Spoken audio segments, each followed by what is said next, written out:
అప్పుల బాధలు వెంటాడుతున్నాయా? అయితే 6 జేవిఆర్ వారి జాతిరత్నాలు ధరించండి. హాయ్, వెల్కమ్ టు మనం టీవీ. నేను మీ మనోజ్. అల్లు అరవింద్ చేసిన వ్యాఖ్యలు తెలుగు సినిమా ఇండస్ట్రీలో చాలా పెద్ద దుమారం రేపుతున్నాయి. ఎందుకు దుమారం రేపుతున్నాయి అంటే, ఆయన అన్న మాట ఏంటంటే, తెలుగు సినిమాలో కొంతమందికి జాతీయ అవార్డులు వస్తే వాళ్ళ ఫ్రెండ్స్ మాత్రమే విషెస్ చేస్తున్నారు ట్విట్టర్ వేదికగానో లేకపోతే సామాజిక మాధ్యమాల వేదికగా.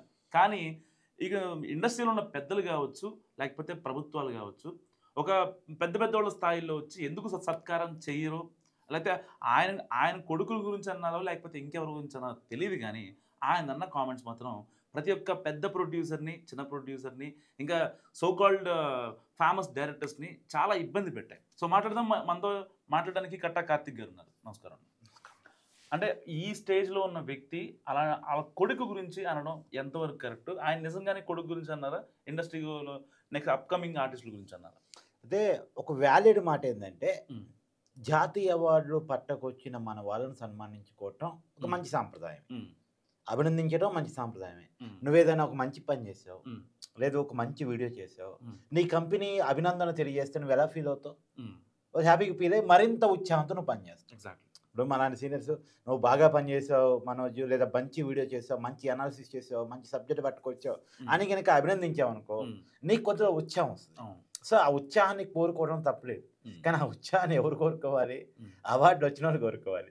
కానీ అరవింద్ గారి కోరిక ఏంటి? సరే, అరవింద్ గారు సరే ఏదేమైనా వాళ్ళ కొడుకు జాతీయ అవార్డు వచ్చింది, ఉత్తమ నటుడు వచ్చింది. నిజంగా మనం అభినందించాలి. ఇంతవరకు తెలుగు నటుడికి జాతీయ స్థాయిలో ఉత్తమ నటుడు అవార్డు రాలేదు, ఫస్ట్ టైం వచ్చింది. అది రావటం నిజంగా అభినందనీయం. అల్లు అర్జున్ అభినందించాలి. జాతీయ నటుడు అందుకునేంత అర్హత అల్లు అర్జున్కు ఉంది. డాన్స్ రూపంలో ఉంది, నటన రూపంలో ఉంది, డైలాగ్ రూపంలో ఉంది, ఒక మాస్ ఇమేజ్ రూపంలో ఉంది, ఏ రకంగా చూసినా ఉంది. కాకపోతే ఒక్క రూపంలో లేదు. అదేంటంటే, ఏ క్యారెక్టర్కి అయితే జాతీయ అవార్డు వచ్చిందో, జాతీయ నటుడిగా అవార్డు వచ్చిందో, ఆ క్యారెక్టర్ని దేశం మొత్తం వ్యతిరేకిస్తుంది. నాలాంటివాడైతే ఆ సినిమాని బ్యాన్ చేయాలంటున్నాడు. ఇప్పుడు పుష్ప సినిమా ఉంది, నేనైతే డిమాండ్ చేస్తా అసలు ఆ సినిమానే రద్దు చేయాలని. నేను అల్లు అరవింద్ గారిని కోరుతున్నా, నీ కొడుకు నటించాడన్నది ఒకసారి పక్కన పెట్టేసి, ఆ సినిమా సమాజానికి ఏం సందేశం ఇస్తుంది ఒకసారి అల్లు అరవింద్ గారు చెప్పండి. మీరేదో సన్మానాల గురించి, సత్కారాల గురించి కాదు మాట్లాడాల్సింది. తెలుగు సినిమా చేస్తున్న సినిమాల గురించి, క్యారెక్టరైజేషన్ గురించి మాట్లాడండి. మీ కొడుకు ఏ క్యారెక్టర్లో నటించాడు అన్న దాని మీద మాట్లాడండి. అలాంటి క్యారెక్టర్కి జాతీయ అవార్డు ఇవ్వటం ఏంటి అని ప్రశ్నించండి.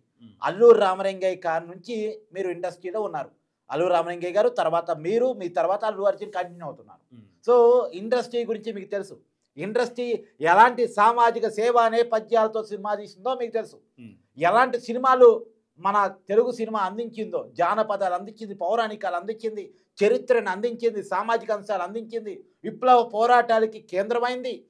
సో అనేక సామాజిక అంశాలని అనేక రూపాల్లో చూపించింది తెలుగు సినిమా. సరే, అది కాస్త ఎంటర్టైన్మెంట్గా మారిన తర్వాత ఏది పడితే అది చూపించవచ్చా అంటే, ఎంటర్టైన్మెంట్ చేయాలి ప్రజల్ని, కాదనేది ఏం లేదు. కానీ దా పేరుతోటి ఏది పడితే అది చూపించవచ్చా? అంటే దేశంని అవమానించే రకంగా, ఈ దేశంలో ఉన్న అటవీ సంపదని పరాయి దేశాలకు పంపించడం హీరోయిజంగా, అది విలనిజంగా చూపించడం వేరు, దాన్ని హీరో ఎదుర్కోవటం వేరు. కానీ అదే హీరోయిజంగా చూపిస్తూ వచ్చినటువంటి పుష్ప 1, పుష్ప 2 నిజానికి ఒక దేశద్రోహి క్యారెక్టర్కి జాతీయ అవార్డు రావటం మీద, ఉత్తమ నటుడు అవార్డు రావటం మీద నాకైతే చాలా వ్యతిరేకతలు ఉన్నాయి. నిజానికి నేను అంటాను, అదే అల్లు అర్జున్ గారికి వేదం సినిమా గనక జాతీయ అవార్డు వచ్చి ఉంటే ఉత్తమ నటుడిగా, నేను నిజంగా ఆహ్వానిస్తే అభినందిస్తాను. చాలా మంచి సినిమా, చాలా మంచి కాన్సెప్ట్ ఉంది, చాలా మంచి మీనింగ్ ఉంది. అల్లు అర్జున్ కూడా ఫస్ట్ నెగిటివ్ షేడ్లో నుంచి పాజిటివ్ షేడ్లోకి మారుతాడు. దానికి గల కారణాన్ని కూడా చాలా జాగ్రత్తగా, ఒక అద్భుతమైనటువంటి సినిమా అది. నిజానికి ఆ అల్లు అర్జున్ నటన కూడా చాలా సూపర్. అలా ఎగ్జామ్ రామ్ చరణ్ సంబంధించి వాళ్ళ కుటుంబంలో వ్యక్తే కాబట్టి రంగస్థలం సంబంధించి ఒక అద్భుతమైనటువంటి క్యారెక్టర్. అంటే అలాంటి క్యారెక్టర్కి కానీ, అలాంటి నటులకు కానీ వాళ్ళు బాగా నటించినప్పుడు అవార్డు ఇవ్వగలిగితే మనందరం కూడా హ్యాపీగా ఫీల్ కావాలి. నిజంగా అల్లు అర్జున్ నటన మీద ఏ భిన్నాభిప్రాయం లేదు. గంగోత్రి నుంచి మొదలు పెడితే చాలా సూపర్ నటుడు, దాంట్లో ఏమీ భిన్నాభిప్రాయం లేదు. చాలా డైలాగ్ డెలివరీ చాలా బాగుంటుంది, డాన్స్ చాలా బాగుంటుంది. మెగాస్టార్ చిరంజీవి క్రేజ్ని వంట పట్టించుకున్నాడు ఆయన. అదేమి వాళ్ళకు, అంటే మెగాస్టార్ చిరంజీవి అంటే వాళ్ళ కుటుంబానికి పెద్దరికం కాబట్టి నేను ఆ పేరు వాడుతున్నాను. కానీ నేనేమంటున్నానంటే, కానీ ఆ వచ్చిన క్యారెక్టర్ ఏంటి? ఇప్పుడు అతనికి సన్మానం చేయడం ద్వారా పుష్పాన్ని హైలైట్ చేయాలా? ఆ పుష్పాని క్యారెక్టర్ బ్యాడ్ కదా. మీరు ఇండస్ట్రీ పెద్దగా మీరు ప్రశ్నించండి. ఇలాంటి క్యారెక్టర్కి అవార్డు ఇవ్వటం ఏంది? నా కొడుకు దీన్ని ఈ సినిమాని బైకాట్ చేస్తున్నాడు, సినిమాకి వచ్చిన రెమ్యునేషన్ బైకాట్ చేస్తున్నాడు, తర్వాత ఏండు ఈ అవార్డుని బైకాట్ చేస్తున్నాడు. ఇన్నాళ్ళు ఒక మంచి సినిమాలు తెలుగు సినిమా అందిస్తే ఏ రోజు అవార్డు ఇవ్వని కేంద్ర చలనచిత్ర బృందం ఈ సినిమాకి ఇచ్చిందా? మాకు ఇది అవమానకరం అని చెప్పండి. మీరు ముందు చెప్పాల్సింది అది. నేను అంటాను, ఈ ప్రభుత్వాలను కూడా డిమాండ్ చేస్తున్నాను, ఇలాంటి సినిమాలను ఎందుకు ఎంకరేజ్ చేస్తున్నాను? సెన్సార్ ఏం చేస్తుంది? అసలు సెన్సార్ ఉందా? ఏ సినిమా సమాజంలోకి రావాలి, ఏ సినిమా సమాజంలో రాకూడదు, ఏ సినిమా ప్రజల్ని ఏ రకంగా ప్రభావితం చేసే అవకాశం ఉందో కనీసం మినిమం ఆలోచించారా సెన్సార్ బోర్డు వాళ్ళు? నిద్రపోతున్నారా సెన్సార్ బోర్డు వాళ్ళు? ఏంటండి, ఈ దేశంలో అటవీ సంపదని బయట దేశాలకు తరలించి దాని డబ్బులుగా ఎన్కాచ్ చేసుకుని ఆ డబ్బులతో ఇక్కడ ప్రభుత్వాలను పడేస్తా అదొక హీరోయిజంగా, అదొక గొప్ప నిజంగా చూపించేటువంటి సినిమాని సెన్సార్ బయటకు వదులుతుంది. పోలీస్ ఆఫీసర్ అని స్థాపించే క్యారెక్టర్ని బయట సమాజానికి వదులుతుంది. ఏంటిది? ఒకప్పుడు ఈ విలన్ స్మగ్లింగ్ చేస్తుంటాడు, లేదా ఇంకో అత్యాచారాలు చేస్తుంటాడు, నేరాలు చేస్తూ ఉంటాడు, దాన్ని హీరో అడ్డుకుంటూ ఉంటాడు. ఒకవేళ హీరో మొదట్లో అలా ఉన్నా సరే తర్వాత మారిపోయి ఇది తప్పు అని సమాజానికి సంకేతం ఇచ్చేలా ఉంటాడు. తప్పును అడ్డుకోవటం హీరోయిజం, నేరాన్ని అడ్డుకోవటం హీరోయిజం, దుర్మార్గాన్ని అడ్డుకోవటం హీరోయిజం. ఇది ఇన్నాళ్ళు తెలుగు సినిమా ఎలివేట్ చేసింది హీరోయిజానికి ఒక డెఫినేషన్గా. ఆ పరిస్థితి నుంచి నేరం చేయటం కూడా హీరోయిజమే, స్మగ్లింగ్ చేయటం కూడా హీరోయిజమే. స్మగ్లింగ్ తెలివిగా లౌక్యంగా ఎవరికి చెక్కకుండా పోలీసులను అవమానిస్తూ పోలీసులను ఆందోళనకరంగా చేస్తూ ఇలా చేయటం కూడా హీరోయిజమే. స్టేషన్లు పోలీసులను కొనేయటం కూడా హీరోయిజమే. ఏం చెప్పదలుచుకున్నారు సమాజానికి? అల్లు అరవింద్ గారు ముందు మీ కొడుకు తీసిన సినిమా మీద మీరు మాట్లాడండి. ఏం సినిమా తీశాడు, ఎలాంటి క్యారెక్టర్ నటించాడు? తెలుగు సినిమా దారి తప్పుతుంది, ముందు దాని మీద మాట్లాడు. సన్మానాలు, సత్కారాలు, అభినందనలు అవన్నీ మీరు చేసుకోవడం కాదు, ప్రజలు చేస్తారు అవసరాన్ని బట్టి. కలెక్షన్ రూపాయలు చేస్తూనే ఉన్నారు, మీరు తీసుకుంటూనే ఉన్నారు. ప్రజలు చేస్తారు, అది వదిలేయండి. కానీ ప్రజల్ని ఒక రాంగ్ ట్రాక్లోకి మనం పెట్టగలుగుతున్నాం. దాని మీద మీరు మాట్లాడండి ఇండస్ట్రీ పెట్టగా. అల్లు అరవింద్ గారు ఏమంటారంటే సత్కారాలు చేయాలంటున్నారు. అంటే ఈ ప్రభుత్వాలు వచ్చి సీఎంలు దిగొచ్చి సత్కారాలు చేయాలా? అంటే ఒక ముఖ్యమంత్రి పుష్ప 2 చాలా బాగా నటించాడు, పుష్ప 1 చాలా బాగా నటించాడు. ఆ క్యారెక్టర్ చాలా గొప్పది, చాలా బాగా అద్భుతమైన క్యారెక్టర్. అది ఒక సీఎంను మార్చొచ్చు. ఏది ఒక ఫోటో దిగకపోతే అది స్మగ్లర్తో ఫోటో దిగకపోతే ఒక సీఎంని మార్చేయచ్చు. అది కూడా విదేశాలకి మన అటవీ సంపద మీ డబ్బుతోటి ప్రభుత్వాలు మార్చేయచ్చు. నా సీటు కూడా అల్లు అర్జున్ కావాలంటే మార్చుకోవచ్చేమో అని చెప్పేసి ఇక్కడ రేవంత్ రెడ్డి గారు, అక్కడ చంద్రబాబు నాయుడు గారు చెప్పాలా? అదే అల్లు అరవింద్ గారు ఆశిస్తుంది.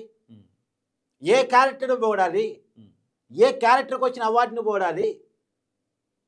నీ కొడుక్కి సన్మానం రావాలని కోరుకోవడం తప్పలేదు, కానీ ఏ క్యారెక్టర్ సన్మానం రావాలని కోరుకుంటున్నారు మీరు? నిజానికి ఇవాళ మీ కొడుకు సన్మానం జరగలేదు కాబట్టి మీకు ఆక్రోశమో, ఆవేదనో, ఆందోళన కలుగుతుంది. కానీ ఇదే మాట గతంలో ఎప్పుడు అనలేదే మరి? గతంలో సరే సెంటర్ అవార్డులు, జాతీయ ఉత్తమ నటుడు అవార్డు రాకపోయినా ఏదో రకమైన అవార్డు చాలా వచ్చాయిగా తెలుగు సినిమాకి. అలా ఇలా ఎప్పుడు నోరెప్పలేదే మరి? ఇలా ఎప్పుడూ మాట్లాడే ప్రయత్నం చేయలేదే? పెరిమేర్ అవార్డులు వచ్చినప్పుడు, నంది అవార్డులు వచ్చినప్పుడు, కేంద్రంలో జాతీయ స్థాయిలో తెలుగు సినిమాకి అవకాశాలు దక్కినప్పుడు, అవార్డులు వచ్చినప్పుడు, తెలుగు సినిమా పాన్ ఇండియా లెవెల్కి వెళ్ళినప్పుడు, పాన్ ఇండియా లెవెల్కి కొంతమంది డైరెక్టర్లు, హీరోలు తీసుకెళ్ళినప్పుడు అప్పుడెప్పుడు అనంది. ఇప్పుడే ఎందుకు అంటున్నారు? అర్జెంటుగా మీ కొడుకు సన్మానం కావాలి అంతేనా? ఏదుగు రూప్ టాప్ జేబీకి చేతులు ఊపేసి జనాన్ని పర్మిషన్ లేకుండా ఆందోళన గురి చేసినందుక, తొక్కిసలాట్లో ఒక మహిళ చనిపోయినందుక, కుర్రవాడు హాస్పిటల్లో ఈ రోజుకి ఉన్నందుక. ఇక్కడ తప్పులు ఉన్నాయండి. నేను మళ్ళీ ఏదో అల్లు అర్జున్ని టార్గెట్ చేస్తున్నాను కదా, ఖచ్చితంగా తప్పులు ఉన్నాయి అల్లు అర్జున్. ఎగ్జాక్ట్లీ. చట్టాన్ని ఉల్లంఘించడం, చట్టాన్ని పాటించకపోవటం, సినిమా చూడటానికి వెళ్ళడం, సినిమా చూడకుండా ఒక అభివాదాలు చేయటం, దాని ముందే సమాచారం ఇచ్చి టికెట్ కొనని అల్లు అర్జున్ అభిమానులు కూడా అక్కడ గ్యాదర్ చేయలేరా? కారణం అవటం చాలా తప్పులు ఉన్నాయి. ఇప్పుడు ఈ పరిస్థితుల్లో ఈ సన్మానాలు సత్కారాల గురించి మనకెందుకులే కానీ అల్లు అరవింద్ గారు జరుగుతున్న తప్పులు పొరపాట్ల నుంచి గుణపాఠం నేర్చుకున్న ఆ తప్పుల నుంచి రాబోయే కాలంలో అవి జరగకుండా చూసుకోగలిగితే మీ పెదరికం నిలబడింది. దాని మీద మీరు మాట్లాడితే చాలా బాగుంటుంది. ఒక ఇండస్ట్రీ సీనియర్ మోస్ట్గా, ఎందుకంటే మీ కుటుంబం సీనియర్ మోస్తే మీరు సీనియర్ మోస్తే, కాబట్టి మీరు మీ పెద్దరికానికి తగ్గట్టు అలాంటి విషయాలు మాట్లాడితే బాగుంటుంది. కానీ ఈ చిన్న చిన్న సత్కారాలు ఏదో సన్మానాలు వీటి గురించి ఎందుకు లేండి. కానీ సో ఇది మరి అల్లు అరవింద్ చేసిన కామెంట్స్ గురించి మీరేమనుకుంటున్నారో కామెంట్ రూపంలో చెప్పండి. చూస్తూనే ఉండండి మనం టీవీ.